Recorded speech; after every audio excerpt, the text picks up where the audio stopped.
Welcome to I dream legal talk. నేను Udayasri. President మనతో ఉన్నారు నాగేశ్వరరావు పూజారి గారు, హైకోర్టు అడ్వకేట్. మాట్లాడదాం. హలో అండి, వెల్కమ్ టు అవర్ స్టూడియో. సరే, ఈ మధ్య కాలంలో క్రెడిట్ కార్డు గురించి మిమ్మల్ని అడిగినప్పుడు చాలా సందర్భాల్లో క్రెడిట్ కార్డు తీసుకొని డబ్బులు కట్టలేని వాళ్ళందరికీ కూడా కోర్టుకి వెళ్ళి మీరు కోర్టులో కేసు ఫైల్ చేసుకోండి అని సజెషన్స్ ఇవ్వడం జరిగింది. దానివల్ల మళ్ళీ క్రెడిట్ కార్డు వాళ్ళు ఇష్యూ చేసే వాళ్ళకి ఇబ్బందే కదా. ఇది ఎంతవరకు కరెక్ట్, మీరు అట్లా మాట్లాడడం? ఇప్పుడు అందరు అర్థం చేసుకోవాల్సింది ఏంటి అంటే, ఎవరైనా కూడా ఇప్పుడు ఏ చట్టమైనా సరే ఒక వ్యక్తిని చంపే అధికారం కానీ హరాస్మెంట్ చేసే అధికారం కానీ లేదు ఎక్కడ కూడా. ఎవరైనా తప్పు చేస్తే వాళ్ళని చట్ట ప్రకారం శిక్షించాలి. ఎవరు తప్పు చేసినా కూడా ఈ దేశంలో చట్టాలకు లోబడే పనిచేయాలి. ఒక సామాన్య వ్యక్తి నుంచి ప్రధానమంత్రి వరకు ఈ దేశంలో ఉన్న చట్టాలనే పాటించాలి. ఇప్పుడు క్రెడిట్ కార్డ్స్కి వచ్చేసరికి ఏమవుతుందంటే ఏంటంటే, ఒక వ్యక్తి తన జీవితంలో తనకున్న ఫెసిలిటీని ఉపయోగించుకుంటాడు. ఏది? క్రెడిట్ కార్డ్స్ తీసుకోవడం అనేది ఉపయోగించుకుంటాడు. ఉపయోగించుకున్న తర్వాత అతనికి ఆ జీవితంలో గడిపే క్రమంలో ఎక్కడో దగ్గర ఫైనాన్షియల్ ఇష్యూ వస్తుంది. ప్రతి ఒక్కరికి వస్తుంది. అదే నేను కొన్ని లక్షల సార్లు చెప్తున్నా. ప్రతి ఒక్కరికి ఒక ఫైనాన్షియల్ ఇష్యూ వస్తుంది. అది ఆరోగ్యపరంగా కావచ్చు, జాబ్ పోయి కావచ్చు, బిజినెస్ లాస్ అయ్యి కావచ్చు, ఇంట్లో ఏమైనా ఎమర్జెన్సీ ఉండటం ద్వారా కావచ్చు, ఏదో రకంగా అయితే ఒక ఫైనాన్షియల్ ఇష్యూ వస్తుంది. వచ్చినప్పుడు ఇప్పుడు బ్యాంక్స్ క్రెడిట్ కార్డ్స్ ఇస్తాయి. ఇచ్చినప్పుడు ఏదన్నా వ్యక్తి కట్టలేని పరిస్థితి ఉంటే మీకు ఆర్బీఐ కొన్ని గైడ్లైన్స్ ఇచ్చింది. ఓకే, ఆ గైడ్లైన్స్ ప్రకారం మీరు వసూలు చేసుకుంటే ఎవరికి ఏ ఇబ్బంది లేదు. ఎవరు కోర్టుకు వెళ్ళాల్సిన అవసరం కూడా ఏం లేదు. ఆ గైడ్లైన్స్ ప్రకారం కనుక మీరు వసూలు చేసుకుంటే, క్రెడిట్ కార్డు కట్టలేని వ్యక్తి దగ్గర నుంచి కనుక వసూలు చేసుకుంటే ఎవరికి ఏ ప్రాబ్లం లేదు. ఎవరు కోర్టు కూడా వెళ్ళారు. కానీ ఆర్బీఐ ఇచ్చిన గైడ్లైన్స్ పాటించి బ్యాంకులు ఎప్పుడు కూడా వసూలు చేసుకోలేవనే భావనలో ఉంటాయి. బ్యాంకులు ఎప్పుడు కూడా వసూలు చేసుకోవాలనే భావనలు ఉంటాయి. అంటే ఫాలో అవ్వవా వాళ్ళు? ఫాలో కావు. వాళ్ళ ఉద్దేశంలో ఏంటంటే, ఆర్బీఐ ఇచ్చిన గైడ్లైన్స్ ప్రకారం ఆర్బీఐ ఇచ్చిన గైడ్లైన్స్ కనుక మేము పాటిస్తే ఆ క్రెడిట్ కార్డు అతని దగ్గర నుంచి మేము వసూలు చేసుకోలేము అనే ఫీలింగ్లో ఉండిపోయి ఆ రూల్స్ అన్ని తొంగలో దొక్కేసి వాళ్ళ పర్సనల్ జీవితాల్లోకి వెళ్ళిపోయి వాళ్ళని హరాస్మెంట్ చేయటము, వాళ్ళకి విపరీతమైన కాల్స్ చేయటము, వాళ్ళని తిట్టడము, బూతులు తిట్టడము, వాళ్ళ ఇంట్లో ఉంటే కుటుంబ సభ్యులను తిట్టడము, వాళ్ళ ఫ్రెండ్స్ ఉంటే ఫ్రెండ్స్ కాల్ చేసి తిట్టడము, చుట్టాల నెంబర్లు ఉంటే చుట్టాల నెంబర్లకు కాల్ చేసి తిట్టడము. సామాజికంగా ఒక క్రెడిట్ కార్డు తీసుకోవడం ద్వారా కట్టలేని పరిస్థితి ఉంటే వాళ్ళు చచ్చిపోయేటట్టు చేయడం అనేది ఈ రికవరీ ఏజెంట్ల యొక్క ప్రైమరీ డ్యూటీ కింద ఉంటుంది. అల్లది అర్థమైందా? ఒక్కొక్క సందర్భాలలో ఈ క్రెడిట్ కార్డుల ఏజెంట్లు పెట్టే వాళ్ళ మాటలు వింటే థర్డ్ పార్టీ అయిన నాకే అరే ఇంత హ్యూమిలేషన్ ఉంటుందా జీవితంలో అనిపిస్తుంది. ఒక్కొక్కసారి పెళ్ళాన్ని తల్లిని కూడా తిడుతుంటారు. తెలుసా మీకు? కట్టలేనప్పుడు నీకు చట్టపరమైన చర్యలు తీసుకోండి. కట్టలేదనుకో మీరు కోర్టులో కేసు వేయండి, మనం లాగండి, లేకపోతే మీకు ఆర్బీఐ ఇచ్చిన గైడ్లైన్స్ పాటించండి. అవి కానీ మిమ్మల్ని వాళ్ళ పర్సనల్ జీవితాలకు వెళ్ళి ఇంట్లోకి వెళ్ళి కూర్చుంటా నేను, లేకపోతే వాళ్ళ పిల్లాన్ని తిడతా, తల్లిని తిడతా, లేకపోతే ఆఫీస్ ఉంటే ఆఫీస్కి పోతా అంటే వాని డిగ్నిఫైడ్ లైఫ్ని, అంటే ఒక వ్యక్తి తన జీవితంలో ఒక దశలో ఒక ఫైనాన్షియల్ ఇష్యూ ద్వారా అతని క్యారెక్టర్ కోల్పోతాడా? కోల్పోడు కదా. ప్రతి ఒక్కరి జీవితంలో ఫైనాన్షియల్ ఇష్యూ వస్తుంది. ఎంత పెద్ద వ్యక్తి అయినా ఫైనాన్షియల్ ఇష్యూ వస్తుంది. అక్కడ వాళ్ళ తట్టుకునే శక్తి అనేది ఒక్కొక్క వ్యక్తిని బట్టి ఉంటుంది. కొందరు ఇమీడియట్లీ తట్టుకుంటారు, కొందరు తట్టుకోలేరు, కొందరికి సోర్స్ ఉంటుంది, కొందరు సోర్స్ ఉండదు, కొందరు జీరో నుంచి స్టార్ట్ చేసుకోవాలా. ఇట్లాంటి ఇష్యూస్ అన్నీ ఉంటాయి. ఉన్నప్పుడు నువ్వు ఆర్బీఐ ఇచ్చిన గైడ్లైన్స్ మీరు పాటిస్తే వసూలు చేసుకోండి, మాకేం అభ్యంతరం లేదు. అప్పుడు ఎవరు ఇంటర్ఫియర్ కారు. అడ్వకేట్లు కానీ లేకపోతే కోర్టులు కానీ ఎందుకు ఇంటర్ఫియర్ అవుతున్నాయి క్రెడిట్ కార్డు విషయంలో అంటే, మీరు మీ పరిధిని దాటి మీ పరిధిని దాటి మీరు వాళ్ళ మీద దాడి చేస్తున్నారు. వాళ్ళు చనిపోవడానికి కారణమవుతున్నారు. వాళ్ళ ఇళ్ళకి వెళ్ళి కూర్చోవడము, వాళ్ళని బెదిరించడము, వాళ్ళ ఇంటి పక్క వాళ్ళని డిస్టర్బ్ చేయటము, పలానా వ్యక్తి అని.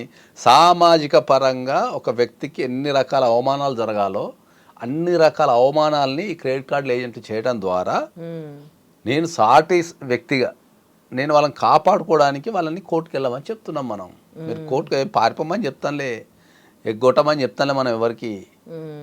కోర్టుకు వెళ్ళి టైం తెచ్చుకోమని చెప్తున్నాం. మనం కట్టడానికి కావాల్సిన టైం ఏదైతే ఉంటుందో, అయ్యా నా దగ్గర పైసలు లేవు ఇప్పుడు, నేను కట్టలేను, నాకు ఒక 1 year 2 years 3 years టైం ఇస్తే నేను రీకన్స్ట్రక్షన్ చేసుకొని నేను కట్టడానికి ట్రై చేస్తా అనేదాన్ని తీసుకోమని చెప్తున్నాం. దాంట్లో తప్పేముంది? అందరూ వచ్చి మీరు ఫైనాన్షియల్గా బ్యాంకులకు మోసం చట్టాన్ని చెప్పడం మా డ్యూటీ. ఓకే, ఎవరన్నా ఇబ్బంది పడితే క్రెడిట్ కార్డులు తీసుకొని ఫైనాన్షియల్ కట్టలేని పరిస్థితి ఉంటే, అది కూడా మిమ్మల్ని ఎవరన్నా హరాస్మెంట్ చేస్తే కోర్టుకు వెళ్ళమని చెప్తున్నాం మనం. ఏ వ్యక్తి కూడా హరాస్మెంట్ భరించలేడు. ఫస్ట్ నేను 100 సందర్భాలలో చెప్తున్నా, 100 సందర్భాలు చెప్పినా, మళ్ళీ ఇప్పుడు కూడా చాలా స్పష్టంగా చాలా క్లియర్గా చెప్తున్నా, ఈ భూప్రపంచంలో ఒక ఎవ్వడు కూడా అప్పు తీసుకున్న తర్వాత కట్టద్దని ఎవ్వరు అనుకోరు.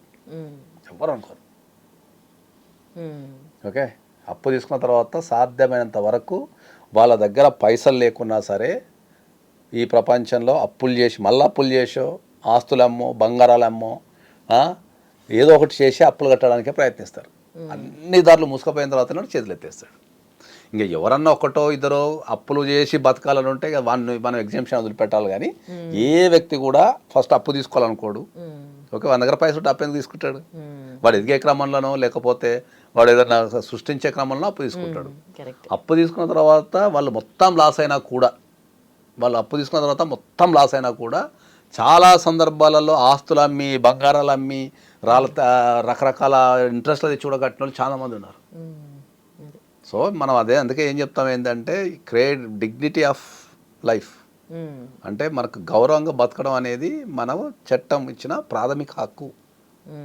నువ్వేదన్నా తప్పు చేస్తే నిన్ను చట్ట ప్రకారం శిక్షించండి, అంతే తప్ప మన మీద దాడిపడి మన పిల్లన్నో లేకపోతే మన భార్యనో లేకపోతే మన తల్లినో మన పిల్లలనో లేకపోతే సమాజంలో పోయి మనకు ఒక గౌరవం ఉన్న చోట మన ఇజ్జత్ తీయటమో లేకపోతే మనకు ఆఫీస్కి వచ్చి తీయటం చేస్తే మనం ఎట్లా పని చేస్తాం?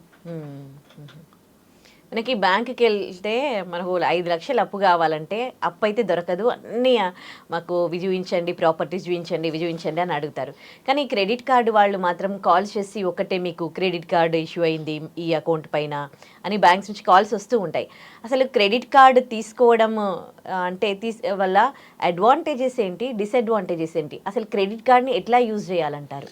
క్రెడిట్ కార్డు ఎందుకు మనకు ఎక్కువ ఆఫర్ చేస్తారంటే ఏంటంటే, బ్యాంకింగ్ చేసే కార్యక్రమాలలో క్రెడిట్ కార్డుకి రేట్ ఆఫ్ ఇంట్రెస్ట్ అనేది చాలా ఎక్కువ ఉంటుంది.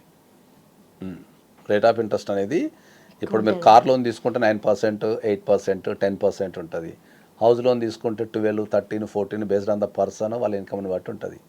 క్రెడిట్ కార్డులో మినిమం 20% నుంచి ఎబో ఉంటుంది ఇంట్రెస్ట్ రేట్, 36%, 48% ఉంటుంది.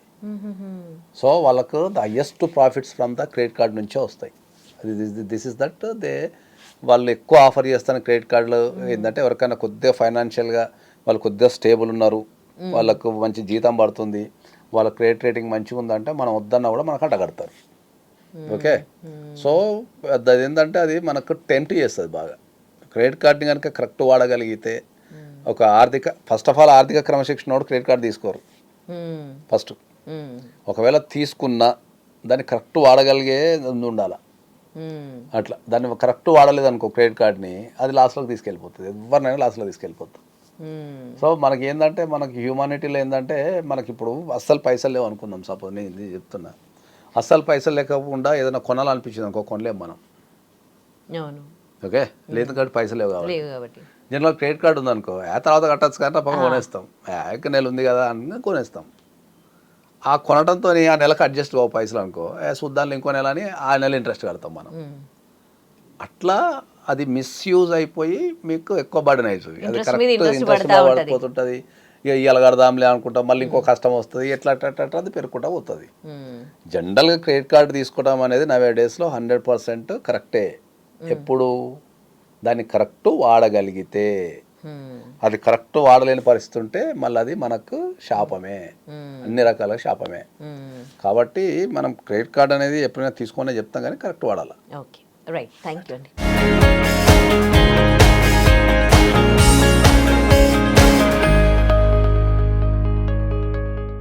And for more videos, please subscribe to iDream. Please subscribe to iDream. Please subscribe iDream. And please subscribe to iDream.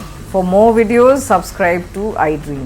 please like, share and subscribe to the channel. Congratulations, iDream. Subscribe to iDream. Subscribe to iDream. So subscribe to iDream Media. iDream ki iDream team andarki huge congratulations. Please subscribe iDream Media. Please subscribe to iDream. Subscribe iDream. Please subscribe to iDream. I dream అంటే నా కళల ఛానల్ను subscribe చేసుకున్న నోరు తిరుగుతలేదు. మీరైతే గంట గుర్తు కొట్టండి. For more such videos, please subscribe to iDream. Subscribe to iDream. Please subscribe to iDream. Please subscribe iDream Media. Please do subscribe to iDream. Please subscribe to iDream Media. For best entertainment and information, please subscribe iDream. And don't forget to subscribe to iDream.